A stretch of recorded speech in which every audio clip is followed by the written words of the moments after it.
नमस्कार साथियों। आज का अपना विषय रहेगा फर्टिलाइजेशन या इनिशिएशन। इससे पहले अपन ने गेमेटोजेनेसिस, स्पर्मेटोजेनेसिस और ooजेनेसिस के बारे में देखा था। आज देखेंगे फर्टिलाइजेशन, इसकी क्या मैकेनिज्म होती है, कितने प्रकार होते हैं।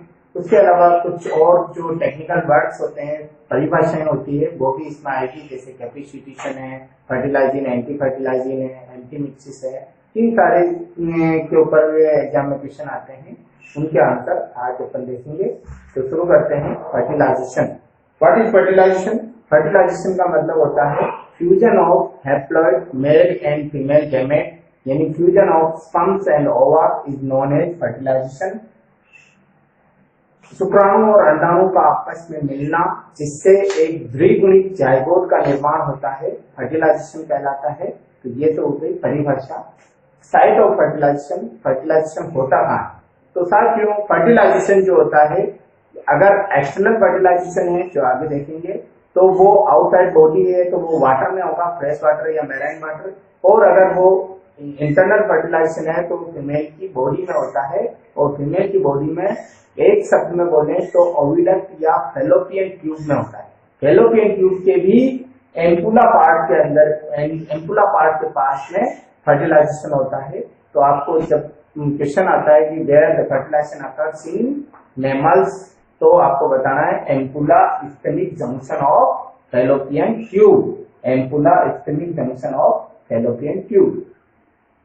Types of fertilization. फर्टिलाइजेशन दो प्रकार का होता है, एक्सटर्नल फर्टिलाइजेशन और इंटरनल फर्टिलाइजेशन। फर्टिलाइजेशन जो होता है कुछ प्राणियों में एक्सटर्नल होता है, आउटसाइड फीमेल बॉडी होता है, जहां पर नर अपने शुक्राणु बाहर डिस्चार्ज करते हैं, फीमेल भी अपने अंडाणु बाहर डिस्चार्ज करते हैं और बाहरी मिलन होता है। इसके लिए लिक्विड माध्यम की जरूरत होती है, इसीलिए फर्टिलाइजेशन हमेशा वाटर में होगा, या फ्रेश वाटर या मैराइन वाटर। तो इन एनिमल्स के अंदर पॉपुलेटरी ऑर्गन जनरली नहीं होते हैं, इसीलिए फर्टिलाइजेशन बाहर होता है। जैसे फिशेज है, एम्फीबिया है, कुछ इकानोडर्म्स है, और लोअर कॉर्डेट जैसे यूरोकॉर्डेट में हडमानी है, इनमें एक्सटर्नल होता है। इंटरनल फर्टिलाइजेशन जो है अभी देखा था, वो फीमेल की बॉडी के अंदर होता है, फैलोपियन ट्यूब के अंदर। नर अपने शुक्राणु वेजाइना में डिस्चार्ज करते हैं, जहां से वो तैरते हुए बॉडी फ्लूइड के द्वारा, जेनिटल ट्रैक्ट के फ्लूइड के द्वारा वो ओविडक्ट के एम्पुला पार्ट तक पहुंचते हैं और वहां पर फर्टिलाइजेशन होता है। तो इंटरनल फर्टिलाइजेशन होता है बर्ड्स में, हालांकि इनमें पॉपुलेटरी ऑर्गन नहीं होता है। उसके अलावा होता है हम रेप्टाइल्स और मैमल्स के अंदर इंटरनल फर्टिलाइजेशन बताना है आपको। Mechanism of fertilization. अब देखते हैं फर्टिलाइजेशन होता क्या है। तो साथियों, फर्टिलाइजेशन जो प्रोसेस है एक बहुत बड़ा विस्तृत प्रोसेस है, सिस्टमेटिक प्रोसेस है, जिसमें कुछ केमिकल्स काम आते हैं। तो मैकेनिज्म ऑफ फर्टिलाइजेशन अगर क्वेश्चन आता है बड़ा, तो इसको अपन 5 स्टेप्स में डिवाइड करेंगे। फर्स्ट, सबसे पहले जरूरत होती है अप्रोक्सीमेशन ऑफ स्पर्म्स टू ओवा, शुक्राणु का अंडाणु तक पहुंचना। दूसरी क्रिया capacitation and contact of gamete, यानी योग्यता अर्जन और युग्मकों का आपस में संपर्क। तीसरा, एक्रोसोमल रिएक्शन और पेनिट्रेशन, यानी एक्रोसोमल क्रिया और भेदन। और चौथा है एक्टिवेशन ऑफ ओवम, शुक्राणु का सक्रियण। और पांचवा और इम्पोर्टेंट स्टेप होता है दोनों के, नर और मादा दोनों के प्रोप न्यूक्लियस का आपस में मिलना, फ्यूजन होना, जिसे एम्फीमिक्सिस कहते हैं, जिससे द्विगुणित केंद्र का निर्माण होता है। सबसे पहला process, approach of spermatozoa to ova. साथियों, फर्टिलाइजेशन के लिए सबसे पहली जरूरत होती है, नेसेसिटी होती है कि शुक्राणु का अंडाणु तक पहुंचना। यहाँ पर कुछ प्रॉब्लम्स होती है कि पहली प्रॉब्लम तो यह है कि दोनों युग्मकों में से केवल शुक्राणु ही गतिशील होते हैं, अंडाणु अगतिशील होते हैं। दूसरी प्रॉब्लम यह है कि दोनों का लाइफ फॉर्म जो जीवन होता है वो बहुत कम होता है, शॉर्ट पीरियड होता है, 24 से 48 घंटे तक ही वो जिंदा रहते हैं। तो इसीलिए कम से कम टाइम पर दोनों आपस में पास आ जाए। तो ये क्रिया जो होती है, इस क्रिया के लिए एक्सटर्नल फर्टिलाइजेशन में थोड़ी और ज्यादा समस्या है, क्योंकि वहां पर बहुत लंबा चौड़ा एरिया होता है। मान लो एक तालाब है जिसमें मेंढक भी शुक्राणु देता है, मछली भी शुक्राणु है, तो इतने बड़े एरिया के अंदर कम से कम टाइम पर आपस में मिल जाए। तो इसके लिए ये मैकेनिज्म होती है कि सिंक्रोनाइजेशन होता है। सिंक्रोनाइजेशन होता है सूडो पॉपुलेशन भी हो सकता है।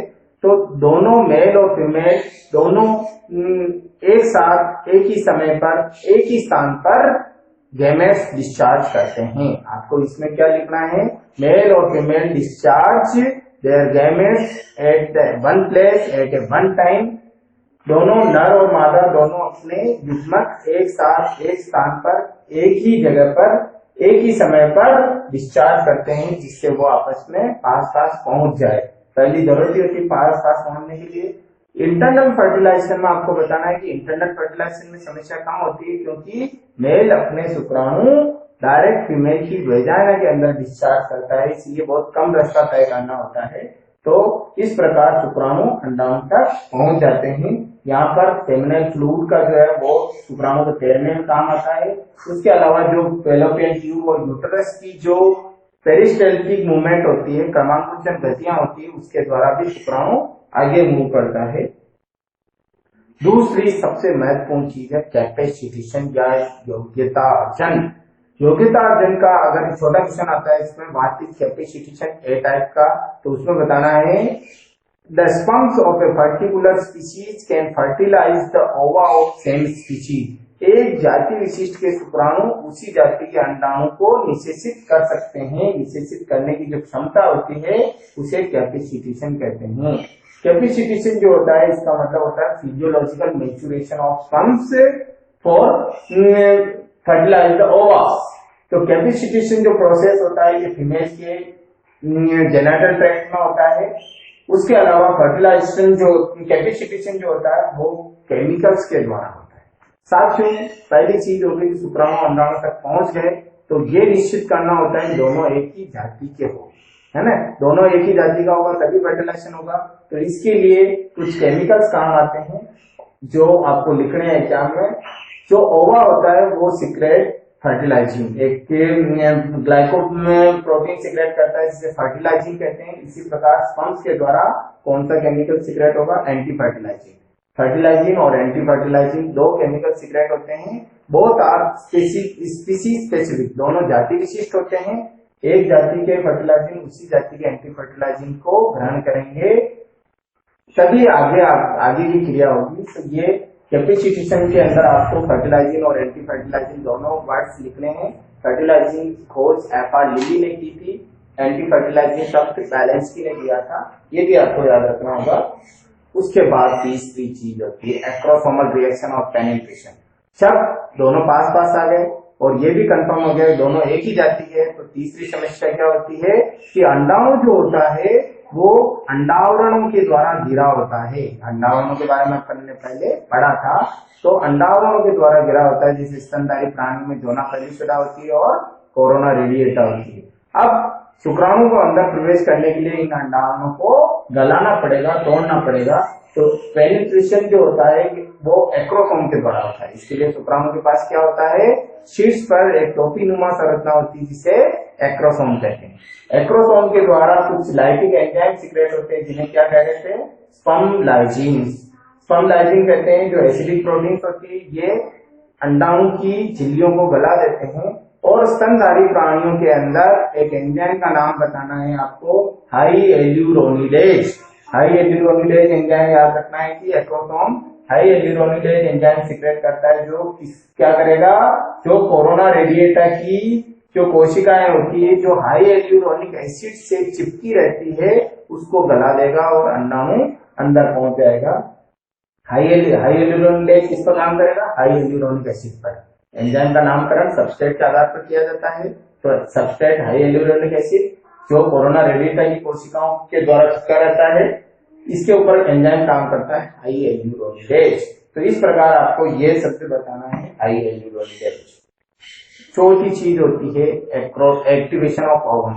जब शुक्राणु कोरोना रेडिएटा को भेद कर अंडाणु की प्लाज्मा मेम्ब्रेन तक चला जाता है, जैसे वो टच करता है अंडाणु में कुछ क्रियाएं प्रारंभ हो जाती है जिन्हें एक्टिवेशन ऑफ ओवम या अंडाणु का सक्रियण कहते हैं। ये कौन कौन सी क्रियाएं होती है, सबसे पहली क्रिया होती है कोर्टिकल रिएक्शन। अंडाणु के अंदर जो कोर्टिकल कणिकाएं होती है ये किससे बनती है, oogenesis के टाइम पर देखा था, oogenesis के ग्रोथ पीरियड के प्री वाइटलोजेनेसिस में गोल्गी काय के द्वारा कोर्टिकल कणिकाओं का निर्माण होता है। वो कोर्टिकल कणिकाएं अब काम आएगी। जैसे एक शुक्राणु अंदर प्रवेश करता है, बाकी दूसरे शुक्राणु भी अंदर प्रवेश करने की कोशिश करते हैं, तो अंडाणु की कोर्टिकल कणिकाएं जो है उसके चारों ओर एक झिल्ली बना देती है, जिसे फर्टिलाइजेशन मेम्ब्रेन या निषेचन कला कहते हैं। निषेचन कला का निर्माण किससे होता है? कोर्टिकल कणिकाओं के द्वारा। क्या काम है इसका? इट स्टॉप्स पॉलीस्पर्मी, यानी ये बहु शुक्राणुता को रोकती है। एक जब शुक्राणु अंदर प्रवेश कर गया तो उसके बाद आने वाले शुक्राणुओं को अंदर प्रवेश करने से रोकना, पॉलीस्पर्मी को स्टॉप करना फर्टिलाइजेशन मेम्ब्रेन का काम होता है। तो ये होता है। उसके अलावा अंडाणु के अंदर, हाँ, यहाँ पर एक और चीज याद रखनी कि स्तनधारी प्राणियों में फर्टिलाइजेशन मेम्ब्रेन नहीं बनती है, तो पॉलीस्पर्मी कैसे रोकी जाती है? स्तनधारी प्राणियों के अंदर पॉलीस्पर्मी को रोकने के दो तरीके हैं। एक तो अंडाणु की जो झिल्ली होती है उसका इलेक्ट्रिक पोटेंशियल चेंज हो जाता है, क्योंकि सोडियम प्लस आयन बाहर निकल जाते हैं, तो इलेक्ट्रिक पोटेंशियल चेंज हो जाएगा, उससे पॉलीस्पर्मी रोक दी जाती है। इसे फास्ट ब्लॉक ऑफ पॉलीस्पर्मी कहते हैं। उसके अलावा स्तनधारी प्राणियों में एक लेयर होती है जोना पेलुसिडा।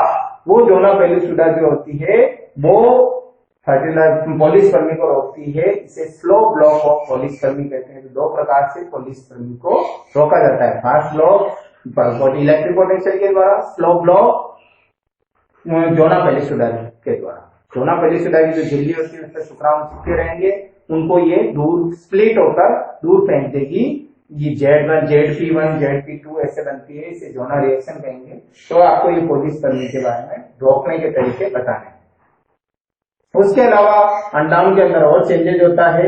एक फर्टिलाइजेशन कोन का निर्माण होता है, फर्टिलाइजेशन मेम्ब्रेन बन गई। उसके अलावा इसकी जो परमिबिलिटी होती है वो बढ़ जाती है। कुछ कोएंजाइम जैसे NADP है उनका कंसंट्रेशन बढ़ जाता है, प्रोटीन सिंथेसिस की रेट बढ़ जाती है। तो ये सारी क्रियाएं अंडाणु के अंदर होती है ताकि आगे की गतिविधियां चालू रख सके। ये एक डायग्राम बना रखा है जिसके अंदर आपको सिस्टमेटिक बताया गया है, समझ सकते हो। ये शुक्राणु अंडाणु के पास आता है, संपर्क होता है, उसके बाद एक्रोसोम के द्वारा हाई एल्यूमिनेज एंजाइम सीक्रेट होगा। ये कोरोना रेडिएटा है, उसको डिजोल्व किया जाएगा और शुक्राणु जो है अंदर आ जाएगा। तो इस प्रकार, और कोर्टिकल कणिकाएं जो है ये चारों ओर एक मेम्ब्रेन बना देती है, जिसे फर्टिलाइजेशन मेम्ब्रेन कहते हैं, ताकि दूसरे शुक्राणु इसके पास नहीं आ सके। सबसे लास्ट है fusion of male and female gamete. जब शुक्राणु अंदर प्रवेश कर गया तो उसके बाद जैसे शुक्राणु अंदर प्रवेश करता है, पहली चीज होती है अंडाणु में सेकंड मैच्योरेशन डिवीजन होता है, क्योंकि अंडाणु अभी सेकेंडरी oocyte कंडीशन में था, अब इसमें सेकंड मैच्योरेशन डिवीजन हो जाएगा, तो ये ओवम बन जाएगा।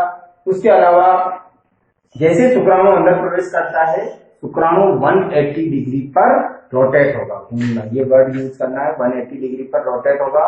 उससे क्या होगा, अब आगे पहले जब इंटर कर रहा था तो आगे में केंद्रक था, पीछे मध्य भाग था, अब पूंछ बाहरी रहती है, अब आगे मध्य भाग हो जाएगा, पीछे केंद्रक रहेगा। उसके अलावा केंद्रक के अंदर कुछ क्रोमेटिन के अंदर कुछ स्वेलिंग प्रारंभ होती है और इसका आकार बढ़ जाता है। अब इसे मेल प्रोन्यूक्लियस कहते हैं। ये मेल प्रोन्यूक्लियस एक रास्ते के द्वारा, एक पर्टिकुलर पाथ के द्वारा अंडाणु के केंद्रक की ओर गति करता है। इस पाथ को कहते हैं पेनिट्रेशन पाथ या भेदन पथ। इसी समय अंडाणु का केंद्रक में भी कुछ परिवर्तन आते हैं, जिससे आप फीमेल प्रोन्यूक्लियस कहते हैं, और ये फीमेल प्रोन्यूक्लियस भी अंडाणु शुक्राणु के केंद्रक की ओर गति करता है। इसे कोपुलेशन पाथ कहते हैं। कोपुलेशन पाथ फीमेल का, पेनिट्रेशन पाथ मेल का, और अल्टीमेटली दोनों पास पास आकर दोनों के गुणसूत्र आपस में मिक्स हो जाते हैं। इस क्रिया को एम्फीमिक्सिस कहते हैं। यानी एम्फीमिक्सिस क्या हो गया, fusion of male and female pronuclei, दोनों के प्राप्त केंद्रकों का आपस में मिलना एम्फीमिक्सिस कहलाता है या उभय मिश्रण कहलाता है। एक शब्द में परिभाषा, जो जाइगोट का जो केंद्रक बनता है उसे सिंकैरियन भी कहते हैं। ये तो यहाँ पर शुक्राणु पेनिट्रेशन पाथ के द्वारा आया, फीमेल का भी कोपुलेशन पाथ के द्वारा आया, और दोनों आपस में एम्फीमिक्सिस हो जाएगी, मर्ज हो जाएंगे, बाहर फर्टिलाइजेशन मेम्ब्रेन बनती है। इस प्रकार आपको डायग्राम के द्वारा समझाना है फर्टिलाइजेशन। ये एक साथ एक डायग्राम है जिसके अंदर सारे स्टेप्स बता रखे। सबसे पहले स्पर्म्स अंडाणु के पास आएंगे, उसके बाद एक्रोसोमल रिएक्शन होगी 2, उसके बाद शुक्राणु अंदर जोना पेलुसिडा के यहाँ पर टच होंगे, एक्टिवेशन ऑफ ओवम प्रारंभ हो जाएगा। उसके अलावा fusion of egg and female membrane, दोनों की मेम्ब्रेन टच होगी, कॉर्टिकल कणिकाएं होगी और फर्टिलाइजेशन मेम्ब्रेन बनेगी। उसके बाद female pronucleus copulation path, male pronucleus penetration path के द्वारा दोनों आएंगे और रास्ते में दोनों यहाँ पर फ्यूज हो जाएंगे। ये जोना पेलुसिडा लेयर है और बाहर सबसे बाहर कोरोना रेडिएटा होती है। तो इस प्रकार एक कलरफुल डायग्राम में आपको समझाया गया है सारे स्टेप्स सिस्टमेटिक, इसको आप बनाकर समझ सकते हो। तो साथियों इस प्रकार आपको ये फर्टिलाइजेशन की कुछ परिभाषाएं जो इससे संबंधित क्वेश्चन बनते हैं वो आपको याद करने हैं और पूरा प्रोसेस मैकेनिज्म को 5 स्टेप्स में टेक्निकल वर्ड के साथ समझाना है। हिंदी मीडियम वालों को हिंदी में नोट्स दे दिए जाएंगे। इस कोई भी प्रॉब्लम होती है तो आप पूछ सकते हो, व्हाट्सएप ग्रुप पर मैसेज कर सकते हो। धन्यवाद।